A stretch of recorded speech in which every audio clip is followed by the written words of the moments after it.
Don't drink that coffee. The janitor's voice tore through the silence of the boardroom like a lightning strike. Everyone froze. The CEO's hand, inches away from the steaming cup, trembled midair. For a moment, no one spoke, not the executives, not the assistants, not even the CEO herself, Amelia Grant. Her piercing blue eyes turned toward the trembling janitor who stood by the doorway, his gray uniform stained with years of work, his hands still holding a mop. The silence was suffocating.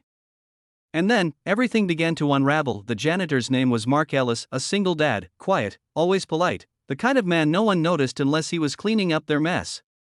But that morning, something in his face was different: fear, urgency, and a quiet kind of courage that didn't belong to someone invisible. Amelia looked at him sharply. "Excuse me," she asked, her voice steady but cold. "Did you just tell me not to drink my coffee?" Mark's throat was dry. He swallowed hard. "Yes, ma'am," he said, his voice shaking. "Please. Don't drink it." A murmur rippled through the boardroom. The senior vice president, Mr. Dalton, laughed under his breath. "What, are you taste testing our coffee now, Ellis?" But Mark didn't back down. He stepped forward, his face pale. "It's poisoned," he said quietly. "Someone's trying to kill you." The words hung in the air like smoke. Amelia's expression hardened, but her fingers twitched. She looked at the cup again, rich black coffee in her favorite porcelain mug, still steaming. "That's a serious accusation," she said. "You'd better explain yourself." Mark's gaze darted to the corner of the room, where a security camera blinked silently. "I clean the boardroom every morning before anyone arrives," he said, breathing fast now.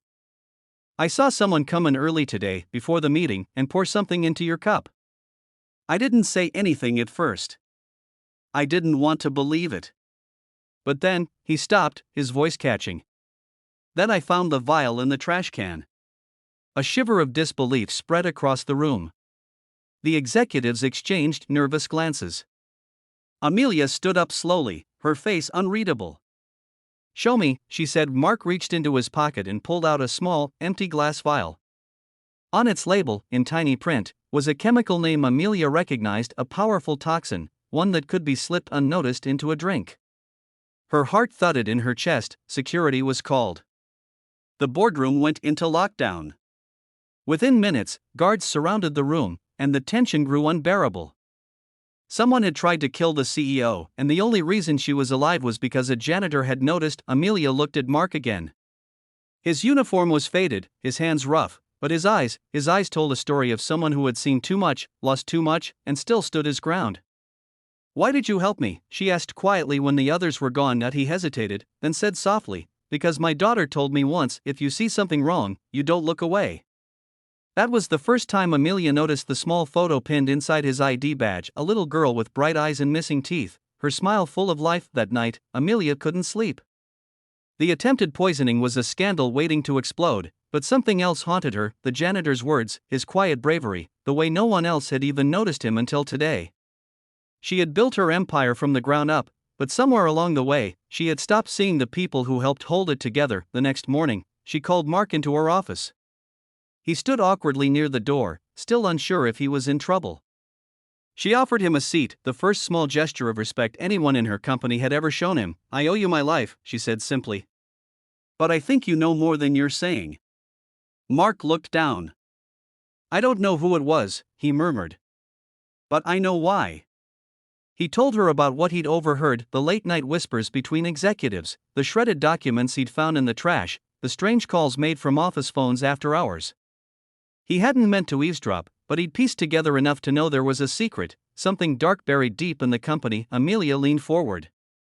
"Tell me everything." And that was how the truth began to surface. For weeks, Amelia and Mark worked quietly after hours, digging through files, checking camera footage, tracing signatures. It was a dangerous partnership, the powerful CEO and the janitor who cleaned her floors, but they shared a common goal now: to uncover who wanted her dead. They discovered a hidden division in the company, one that was funneling money into illegal offshore accounts. The mastermind? Her most trusted executive, Mr. Dalton, the same man who had laughed when Mark warned her about the coffee. He had been using company resources to fund a personal scheme that involved embezzlement, fraud, and even human trafficking through a partner organization. When Amelia unknowingly approved a new contract that cut his access, he decided to remove her from the equation permanently. The night before the next board meeting, Amelia sat in her office, staring at the city lights. "You risked everything for me," she said to Mark quietly. "Why?" Mark looked at her with tired eyes. "Because I've seen people lose everything to greed. My wife, she died because of it." He told her about the accident years ago, how his wife had been working at a factory that cut corners for profit, how safety warnings were ignored, how she never came home one night. "The people who run things," he said softly, "they forget that their decisions kill people like us." Amelia's chest tightened. For the first time in years, she felt something she hadn't felt since before she became CEO: guilt. Real, burning guilt. The next morning, when the board gathered again, Amelia walked in with Mark by her side. Murmurs filled the room. Dalton smirked until Amelia dropped a thick folder onto the table. Inside were copies of every forged document, every hidden transfer, every recorded conversation. "This company was built on honesty," she said firmly. "And it's time it lived by that again." Dalton turned pale. "You can't prove anything," he hissed. Amelia looked at Mark. "Actually," she said quietly, "he can." Mark reached into his pocket and placed a small flash drive on the table, security footage from the morning of the poisoning attempt. Dalton, clearly visible, pouring something into Amelia's coffee mug. The silence that followed was deafening. Dalton was arrested within the hour. The board resigned in shame. And when the press asked Amelia who had uncovered the truth, she didn't hesitate. "A janitor," she said. "A man who reminded me that integrity doesn't come with a title." Months later, things began to change. The company created a new foundation to help underprivileged families, named after Mark's late wife. Mark himself was promoted, not out of pity, but because Amelia knew he had the kind of courage no degree could teach. One evening, as he picked up his daughter from school, she ran into his arms, laughing. "Dad, they talked about you on TV," she said, eyes shining. "You're a hero." Mark smiled, tears glistening in his eyes. "No, sweetheart," he whispered, hugging her tight. "I just did what was right." And far away, in her office overlooking the sunset, Amelia sipped her coffee, freshly brewed, untouched by fear, and thought of the man who had saved her life. She had all the power in the world, but it took a janitor's courage to teach her what real strength was, because sometimes, the people we overlook are the ones holding our world together. And sometimes, one shouted warning, "Don't drink that coffee," is enough to change everything.